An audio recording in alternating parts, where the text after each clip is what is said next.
Welcome to the Cybersecurity Simplified Podcast, where we take the mystery out of today's top security threats and solutions. In a world where cyber threats are now omnipresent, there's really no escape. Cyber victims come in all sizes and shapes, from the enterprise multi-billion-dollar companies to small and medium businesses, and of course, down to the very users. And those users also include kids, right? Our very impressionable kids who just love to click.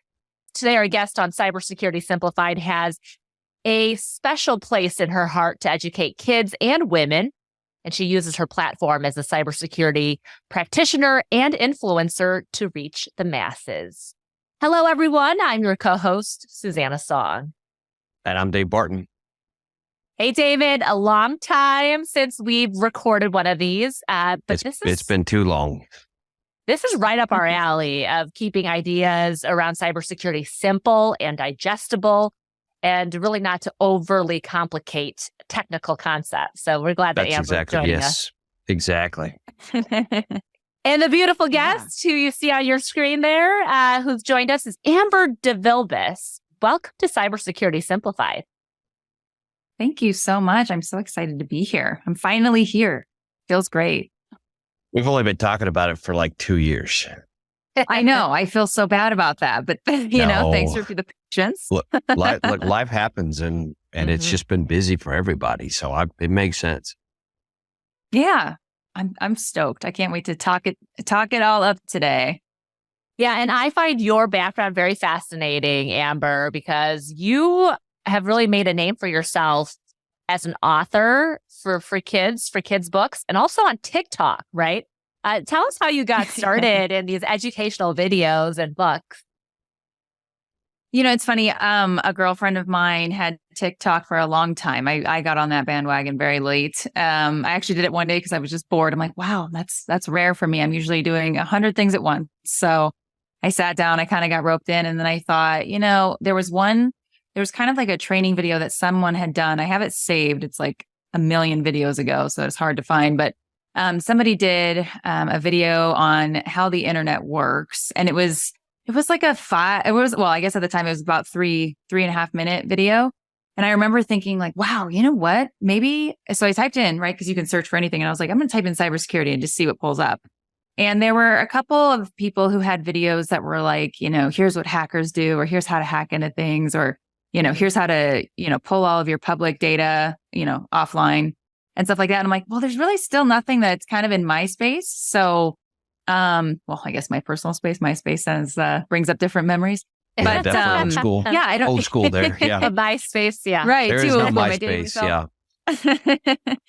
But, I figured, I'm like, okay, so I am, at the time I was a pre-sales engineer at a cybersecurity vendor. So I was like, I wonder if we could do videos like this. I'm going to try one. And it was so terrifying because there's so many, trolls out there. I'm like, knowing me, I'm going to have 100 people say, that's not what SD-WAN is. Right. And so it was like a learning experience for me, because I would do so much research in preparation for each video just to make sure, because I'm like, I know what I'm talking about, but I just want to fact check. So I started making these videos and they started catching on. I think they actually caught on through LinkedIn more than anything. And so people from LinkedIn started following me on TikTok, and then all that stuff happened with TikTok. And now I kind of just focus on LinkedIn. But yeah, it's been a fun adventure. I kind of went against the grain. My parents, are very keep your head down, don't make waves, don't draw attention. And here I am, hey, your daughter's out here on TikTok, right? And both my parents are in IT. So they're like, please stop doing this. I'm like, oh my goodness. They're like, the people at our work are watching this and asking us now. And I'm like, yeah, it's doing its job. So, it's interesting because David, being our CTO, has warned us about TikTok. So it's funny how you use TikTok as an avenue, as a channel. Yeah, not so much anymore. But I think, kind of similar to how you guys do the podcast where it's on multiple platforms. I do think kind of using TikTok for good. And from my side, I think it's all about knowing the risk you're getting yourself into. But for me, I was like, hey, I'm just going to put out these informational videos. So if anyone out there is like, hey, I have no idea what I'm talking about, me too. Right. So I'm like, me too. Yeah. I made a video. So we can all learn together. That's awesome. So, yeah. What about the books that you tell us a little bit about how many books do you have out there and what do you talk about in those books? Yeah, I just have one. So yeah, it's The Little Cyber Engineer. So I originally made this book. It's a children's book. It's an illustration book. I would say it's for pretty much anyone. I've had a lot of feedback. That book kind of took off, which was really very humbling because I was not expecting it to even, I self-published, right? So I was like, I don't know what I'm doing. I hope this turns out okay. I hope it prints right. Right. And so a lot of folks actually took to it and they're like, hey, not only is this great for my kids, but I actually learned a thing or two. And for me, it was just about making a book that I have an 11-year-old son at the time. He was 10. And I wanted him to better understand what I do other than she just takes phone calls all day. So I'm like, okay, great. So let's kind of make a book that's, in his little world and in the format he likes and ingests information. And we made it rhyme. So it was fun to read and it wasn't just this boring thing. But yeah, no, it took off and I'm really humbled and really thankful for all of the outpouring of love and feedback we've gotten. So it's been great. I think I saw that you're working on another one. I am working on 2 actually, which is a nightmare because I know how to make things, more stressful than they need to be for myself. Right. But yeah, 2 more. So I can't really dive into those too much, but I will say stay tuned for early next year. All right, cool. So there's a few coming out. Yeah. Where can our listeners find the first book, Cybersecurity Engineer? Yeah. So The Little Cyber Engineer. So it's on Amazon and it's also through our nonprofit website as well. So TeachKidsTech.net. Well, let's segue into that. What is this Teach Kids Tech? Yeah, Teach Kids Tech. Yeah, so it's a nonprofit that I started in 2021.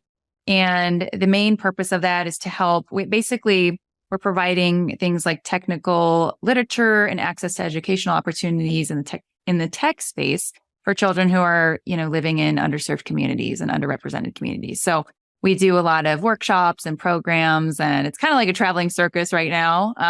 But we are, using the rest of this year, I'll say that, to kind of strategize and do more program development. So we have a lot of big things coming.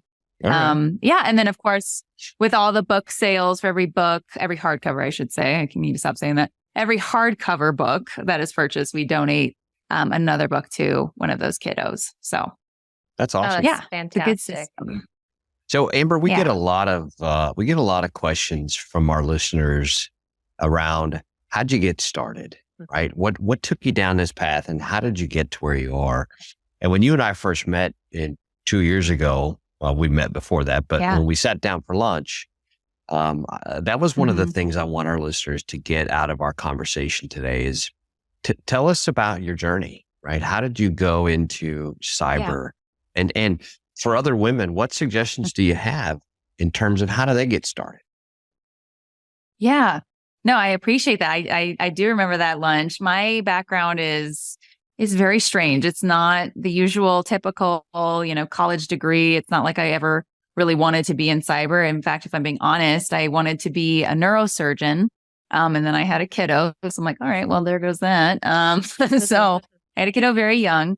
My parents have both been in IT their whole career. So that kind of helped. And I remember, my dad, when I was younger, would be like, hey, let's learn how to build a computer. And I'm like, yuck, I don't want to, that sounds so boring. I just have no interest in that whatsoever. But then, after I had my son, I was like, okay, so, hey, mom, dad, can you, is IT really good or whatever, Right. And I remember I had taken, my dad was like, you don't have a degree, right? Because I kind of dropped out so I could raise my son. I never finished that. Before I did that, I will say this, I did have a good college try. And by that, I mean, I did one semester. I was like, okay, you know what? Instead of this, I'm going to be pregnant and I'm going to keep going to school and I'm going to go for computer science. So I did like one semester, but then I still dropped out because I'm like, you know what? I need to actually hit the pavement because I'm a firm believer that actually doing the role is going to get me more than learning about doing the role. Right. So, and that is not in any way a slight to anyone who has degrees. I fully support that and believe in them. I'm just here to show you the story that I took or the path I took. There's another path. So Yeah, exactly. So I got very lucky. I was a waitress when this happened. I worked through a temp agency. So not the most glamorous path in, but I did work with a temp agency to interview for a little company called TrustWave. So at the time, they were just fresh into Denver. I think I was like one of the first 3 employees there.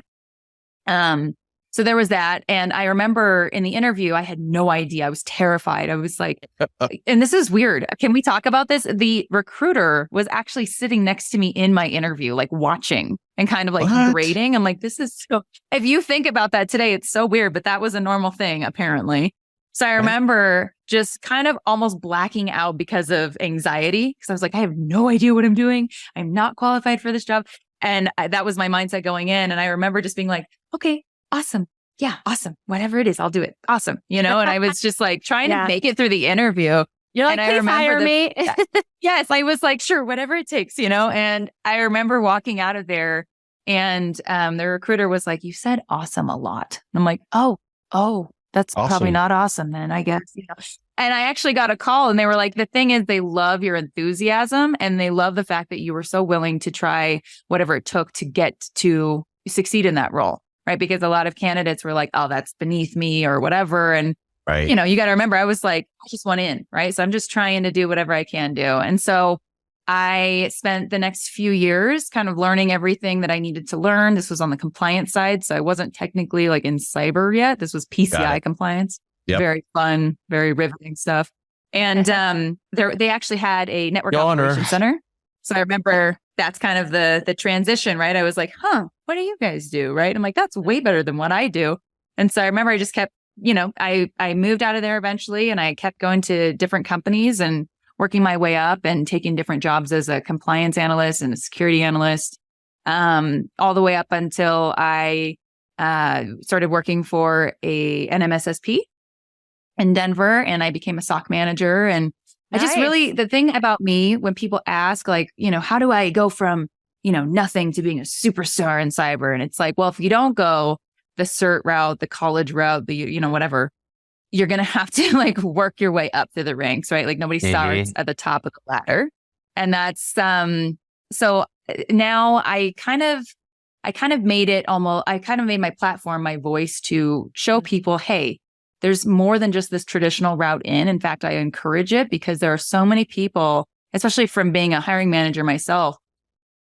I now think of that as like, okay, when I went into my interview, that first interview I ever had, it was all about, am I teachable? Am I moldable? Can I soak up information? Am I willing to change? Am I willing to continue to change? Because that's what you do here. And so that's what I think is so important for people to look for, aside from just all of the certs and everything else. So 100%. I would say to women, and I would say, to women looking in this, and I get messages, hundreds of messages about women who are like, hey, I'm a stay-at-home mom, but I see what you're doing. And I love that you put this out there that you don't have a degree, you don't have all these things. Neither do I, but you did it. And so it's kind of like, it makes me feel like I can do it. I'm like, I love that. Let me help you and show you how. Like, here's some tricks. Mm-hmm. So I think if I could, say one thing to women, it would be, don't limit yourself and don't tell yourself no before you even give yourself a shot, right? Because every single person can be in this industry. Yeah. And that's something that I spend my time now preaching and now teaching to younger kids so we can get them started early. Yeah, I have to ask you though. So you said you became a SOC manager now and you're an executive. Any barriers that you faced? You didn't have a college degree. You're a woman in technology and cybersecurity. What kind of feedback did you get as you climbed your way up the corporate ladder? What was that like? Yeah, so 100%. So I would encourage, that's another thing I would say. I would encourage anyone looking to get into cyber to work for a SOC, Security Operations Center, because you will be seasoned like nobody's business. It's a dumpster fire every day, but it's a lot of learning opportunities. So I think, and with a SOC, that's really where I grew in my career because I think it's all about finding a mentor or a buddy at work, if you will. Because there are a lot of people who were like, why is she even, because I kind of got promoted, 2 or 3 times when I was there. And I remember all of some of the people that were like true security engineers were like, she doesn't even know what she's talking about. She's just an analyst. She's just this.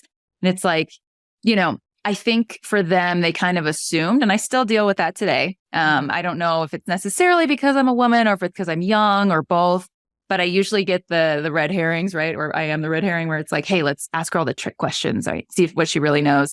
And I think the one good thing that I would encourage, and we talk about this on our podcast, the Cyber Queens, that sometimes it's good to use that as fuel, right? When people don't believe in you or they don't think that you can do something, you just kind of hold your head up high. You don't get aggressive and you just go, okay, great. Yeah. Like, let me show you. I can help you with it if you want, or, and I think that's another thing for me is I was just like, I want to prove everyone wrong because I want to show them that cybersecurity professionals don't need to fit a mold. Anybody can do this no matter what your background, who you are, gender, age, anything, right? So I think for me, that was a big roadblock was people just not believing in me to begin with. And also because I didn't have a degree, right? So that's like the first thing every techie goes to look at is where they go, what do they do, what certs do they have? Right. So yeah, I think those were some roadblocks. But again, back in the day, we've hit a weird kind of lull. So back in the day when I started, it was almost less about your degree and more about we just need people, right? We just need bodies. We just need people to come in and we'll teach you. And then it almost became oversaturated for a while there. I don't know if you guys felt that over the last 6 years or so. It almost became oversaturated with everybody wanting to be in there. So it's almost like you had to have a certification just to set yourself apart. Still made it through that, guys. No worries. No certs still to this day. But then, which is funny because I actually helped like 6 of my employees when I was in the SOC. I made a little board game called GB Protect Land, and it was a spinoff of Candyland, but it was meant for people to study for their Security Plus certificate. So that was a fun little thing that we did. I still never actually went and took the test myself because I'm like, well, whatever, I'll just teach it. It's fine. But yeah, so I think just the certifications and things like that became a barrier. But then my willingness to kind of push through and go above and beyond. I was doing things at my job that most analysts weren't doing. I was still triaging things, even though I was a manager. I was going above and beyond to show like, hey, I can make up for this. Like, put me in, coach. Right. So I think that's a lot of my successes from that. So I would just consistently, badger people listening to this on that one point is like, do not give up, because even though you don't have accreditations, it doesn't mean that you're not good at what you do. So I think just effort and grit. Yeah, really. I love that. I talk a lot about the 2 A's, aptitude and attitude. And Amber, you have all of that in spades. So that's awesome. Thank you. Thank you. Amber, I have a question around cybersecurity in general, trends, where it's headed. What are your thoughts around? And it doesn't have to be overly complicated. What are some things that you're seeing out there, and how you view cybersecurity now versus the time when you entered? I think we're in crazy times right now. I would say right now, it depends on really a lot of my focus on cyber, right? So back when I was an analyst, it was about the latest trends and threats, right? What was happening, what was up and coming. Now I focus less on that because I'm not really in threat intel as much anymore. And I'm on the VAR side. So I am an account director now. I've kind of left the super technical side behind me. And so the good thing about what I do now is that I have conversations with my clients every day. A lot of stuff and a lot of worries that are coming up, I guess from an organizational standpoint, is AI, right? The number one buzzword globally, AI. Right. And I do think I noticed that there are a lot of, I don't know if you guys saw, but so a lot of these like ChatGPT-4 and everything else, and I think the new 5 update even, so they're able to ingest all of these PDFs and kind of sort through them and read through them. And my mind instantly goes to, there goes all the data. Right now we're giving this to absolutely, Lord. Exactly. And so I think, but even in my son's school, I do notice that I guess I'm pretty lucky. My son goes to a STEM school. He was on a wait list for 5 years, but he's actually learning about cybersecurity, and he is in 6th grade. So it's crazy. He was learning about it in 5th grade. He was learning binary in 5th grade. From an actual school that taught it, not just because he's one of those, super nerds that just does this on his free time. But yeah, I do think that they do a good job of bringing up these topics. And so what I will say is, as we talk about cyber, it's one of our focuses, or one of our main verticals for TeachKidsTech. It's actually built around cyber first, not just tech in general. And so we are actually working with that school now to help develop different programs and a few other schools, because one thing I've noticed from being his mother and having, a public school education versus now bringing him into more of a charter school with STEM and all of these different curriculum, is that I want to be able to have all kids have access to this. That's why we started TeachKidsTech, was because I thought, you know what, it's wonderful that my son gets this. How do I make this available for every child? Right. So that way, kids, we can start teaching kids at a much younger age about cyber, because we're throwing iPads in front of them, we're throwing 100%. Phones in front of them at the age of 2. And it's like, I'm telling you, I mean, the other day, I know this isn't necessarily, cyber in the way we think about it, but my son came downstairs. He's like, oh, I was playing Fortnite. Oh, I have a friend. His name's Jerry. I'm like, no. You don't have a friend named Jerry. You know what I mean? And I'm like, right. Oh my goodness. We need to have this Jerry? Talk. We need the awareness talk, right? And so I'm like, how do we just get ahead of this so much earlier? So my focus in cyber is really more around children and getting, kind of these outlets that we've just kind of handed out freely without really thinking about it. Typical security, right? We build and then we protect later.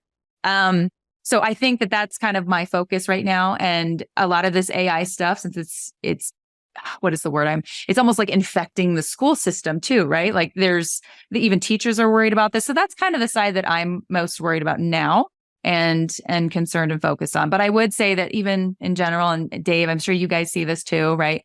AI is like, okay, that's great. It can help us. It can hurt us. But really, what does it mean? How open are we to the rest of the world? So, and how do we balance the benefit with the risk? And that's what we do every day. 100%. Risk management, right? How do we get there? Oh yeah. So I'm with you. 100%. Suzanne and I, we've talked about AI and machine learning and robotics in a couple of our podcasts. So it's going to be an interesting one to follow over the next. To your point, over the next couple of years, it's going to evolve in ways we don't expect. ChatGPT changed it, right? 100%. And you got kids writing term papers using ChatGPT, and exactly. Now you've got the teachers using a version of ChatGPT to detect, did ChatGPT write it? Exactly. And it's going to be interesting for sure. It is absolutely going to be interesting. Well, Amber, thank you so much for joining us. This was a lot of fun. And I do, once we end this, I would love offline to learn more about your nonprofit. And maybe how I can get involved, because that seems like a wonderful place. I've got 3 little ones too, and just how important it is to educate and bring awareness to cybersecurity, cyber threats. So 100%. And I would love to learn more about Cyber Queen too. That's her podcast. So check it out. If you are interested in another cybersecurity podcast, we'd love to advocate for other podcasts in the same absolutely subject, right? So exactly. The more, the merrier. That's kind of my motto. I was just going to say thank you guys so much for having me on. I really do appreciate that. And I'm super excited to share the podcast with everybody. And I hope all of our followers and listeners get to join you guys as well, because you have some killer topics. And I'm just happy to be a part of it. Awesome. Well, thanks to our listeners for joining us. If you have feedback about today's podcast or questions for Amber, David, or myself, please contact us at podcast@highwirenetworks.com or leave a comment. Until next time, I'm Susanna Song. And I'm Dave Barton. And you're listening to Cybersecurity Simplified. From all of us here at Overwatch by Highwire Networks, thank you for listening. Don't forget to subscribe to the podcast, rate the episodes you enjoyed, share, and leave us a comment. We'll catch you next time on a Cybersecurity Simplified podcast. Remember, the more you know about cybersecurity, the safer you'll be. To learn more, visit us at highwirenetworks.com/podcast.